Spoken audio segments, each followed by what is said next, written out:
So, a few days ago, the guys at Essential Tennis put out a video where they argue that Novak Djokovic's weakness is actually his backhand. They came to this conclusion by using stats taken from the 2020 Australian Open. In each match, they compared the number of winners, unforced errors, and errors induced by Djokovic's forehand and backhand, and found that his forehand consistently had a higher score. So, is this proof? Is Novak Djokovic's forehand really better than his backhand? Well, mostly. I mean, there's a reason most pros play to his backhand, and it's not because they haven't thought about how to beat him. So they've got that part right. But they missed on a couple key takeaways from the stats that tell a slightly deeper story. That Djokovic's offensive forehand is better than his offensive backhand. To see why, let's take a look at the stats that Ian and Essential Tennis were looking at. So here's the stats page for Djokovic versus team. And for those of you who forgot or didn't watch their video, the first number is winners, the last number is unforced errors, and the middle number is shots that directly led to your opponent missing, i.e. shots that forced an error from them. And the thing is, if you think about all of these three numbers, they're basically all offensive shots. The unforced error number is by definition a shot that is taken from a neutral or offensive position, whereas the winners and shots that force errors are balls that were either taken from an offensive or neutral position, or they were taken in a defensive position, but the player decided to go for an offensive shot anyway. Now, Djokovic actually hit more backhands than forehands in this match, despite the fact that, like most male players, if there's a weak or neutral ball in the center, or sometimes even the left of center, he will take it with his forehand. That means that he's taking a lot more balls under duress from his backhand. And unfortunately, there's no stat for shots that would have been forced errors, but the guy made it back anyway. It's also interesting to compare the just raw number of unforced errors. They're pretty much the same on the forehand and backhand. It's just that the forehand was able to put up more offensive points, basically, than the backhand side, which is by design. Djokovic wants to be going for more shots on his forehand. He wants to be more offensive with his forehand, and he wants to be more defensive with his backhand. But the way I want to look at these stats is to compare Djokovic's backhand with team's backhand and Djokovic's forehand with team's forehand. Just take a look at team's unforced errors, for instance. It's a huge minus 25.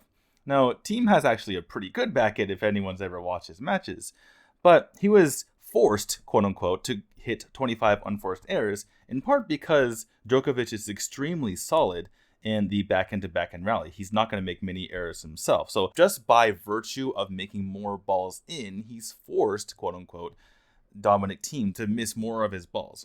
Obviously, the other way that he's able to force, quote unquote, him to make unforced errors is to kind of put pressure on him and make Thiem feel like he needs to go for his shots more, whether that's going cross court or down the line. So if you compare these two numbers, we have Djokovic. Let's start with the forehand first. We have 12 for Djokovic, and we have 3 for team. So 12 minus 3 is plus 9 if you're comparing the forehands.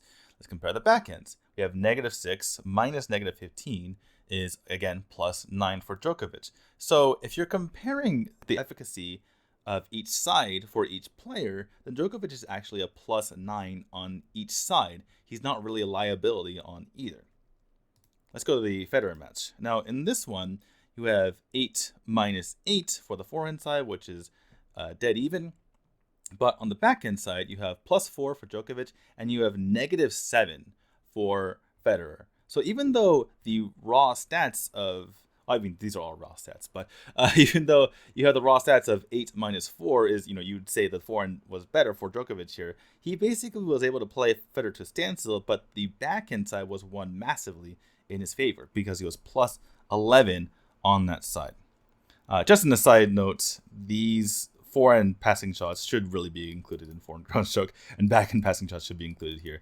Even though these numbers are smaller than here, you might think that these are already included. They are not. I've checked other pages, and this number has sometimes been bigger than this number, so they're not already included.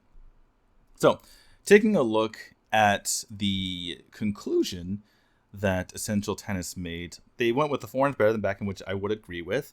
But the thing that they also said was that they talked about the relative strength of Djokovic's backhand and said, well, it's really good if it's going against weaker players, but then it starts to fall off as he goes against better players. And I would argue that that's the exact opposite thing that happens. When he goes against these better players, he has a plus 9 against team, and he is a plus, whatever it was, plus 11 against Federer. The higher he goes, the better his backhand is able to perform, at least when it comes to these particular stats. Actually, if you look at his matches in the earlier rounds against Struff and Ito and Nishioka, you'll see that his backhand numbers are a lot worse than his forehand numbers if you use my method. And that's just because he has more chances to hit the forehand. You can tell that because he has a lot more unforced errors on his forehand than he does on his backhand. And typically Djokovic has pretty much the same numbers of unforced errors on both sides from match to match. So that just tells me that he's able to control the point against these lower ranked players, basically hitting a lot of forehands from the middle, and then every once in a while his opponent's able to get him into an honest backhand rally, which results in a few unforced errors on the backhand and kind of tanks his score there. Most of his matches, Djokovic's main concern is just getting the backhand back, getting to a point where he's able to control the point with his forehand, and then from there he's able to rack up huge winner and forced error numbers to boost his score there. By the way, if you want to check out more stats, go over to tennisabstract.com, put together by a man named Jeff Sackman. I have no affiliation with him or the site. I just think it's a really good site. And it's basically a lot of stats put together, a lot of amazing stats put together because there are a lot of volunteers who are able to chart matches.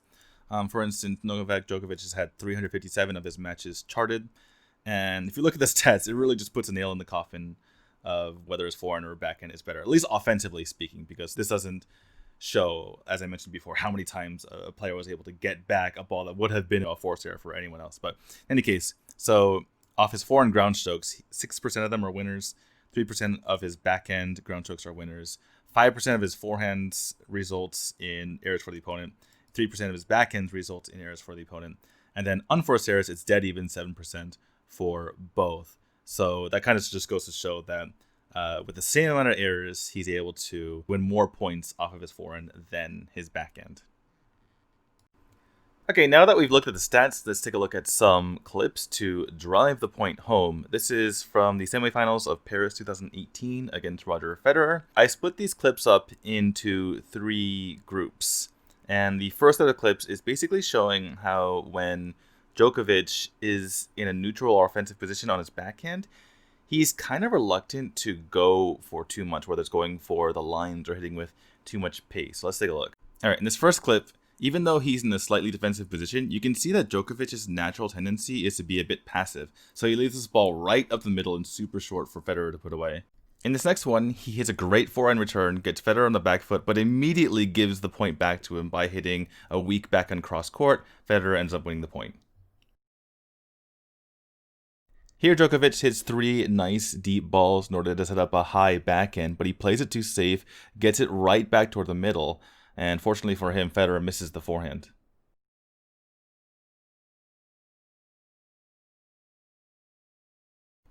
Here, Djokovic sets up the point beautifully, using his forehand to run Federer around until he gets a nice weak ball for his backhand. Unfortunately, he's more comfortable hitting from a defensive position, so he misses this one pretty badly. In these next few clips, we're going to see how, when faced with a weak ball, Djokovic is more comfortable generating power and generally being offensive with his forehand rather than his backhand. Notice how in this point, apart from the return to serve, Djokovic is pretty neutral with his backhand and offensive with every forehand, with 2 great forehands cross court to finish it off.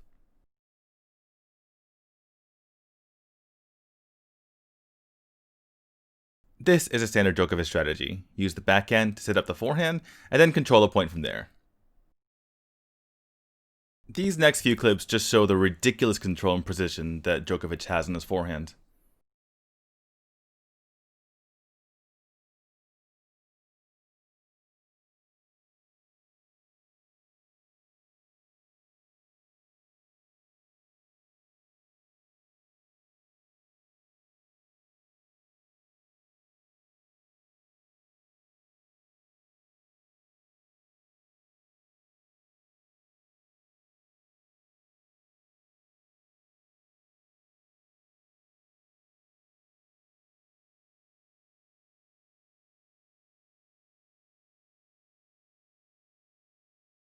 This point is just comical. After every backhand he falls behind, and after every forehand he gets ahead.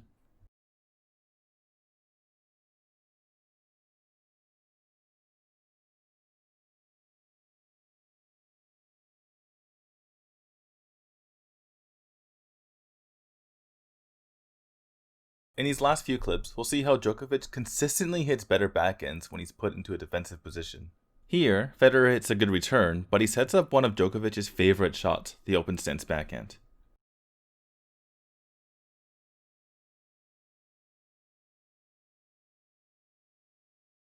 Here we have a normal backhand-to-backhand rally until Federer pulls Djokovic out wide, and Djokovic is able to hit his open stance backhand to set up to finish off the point with his forehand. By the way, this is why it's so difficult to play Djokovic. Even though he's not going to go for too much on his backhand, he's not going to miss either. If you try to pull him off the court, he's going to hit a better shot than if you just stayed in the rally. On the other hand, if you hit it too close to the center, he's going to run around and hit a forehand and control the point from there. Here we have an open stance backhand that directly wins him the point. I think these are the types of shots that make people believe that he has the best backhand in the world, or that his backhand is better than his forehand.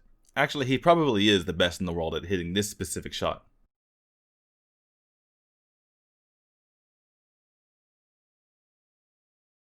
There are a couple of good open stance backhands on this point. The first is a pretty ridiculous dig that somehow gets Federer on the defensive, and the second one lands right on the baseline. It takes a tough running backhand down the line for Federer to get out of the jam.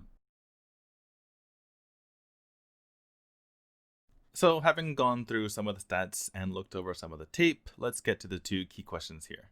Is Djokovic's backhand better than his forehand? And is Djokovic's backhand the best in the world? For the first question, I hope I've been able to show you that offensively it's not even close. Despite having an almost identical rate of unforced errors on the forehand and backhand, the rate at which he hits winners and forced errors on the forehand is nearly double that of the backhand. And while yes, I did cherry pick clips in order to prove my point, if you watch Djokovic's matches, it's pretty clear that he's much more aggressive on his forehand. In fact, even before looking at the stats, I've been convinced for years now that Djokovic's forehand was better than his backhand, and was always incredulous when tennis commentators tried to argue the opposite. Defensively, it's a little bit harder to tell because, as I've mentioned, there is no stat for shots that would have been a forced error, but the guy got it back anyway. The closest stat I can think of is a stat on tennisabstract.com, which shows the percentage of return serves that landed deep, and in that stat, they're pretty much identical there as well.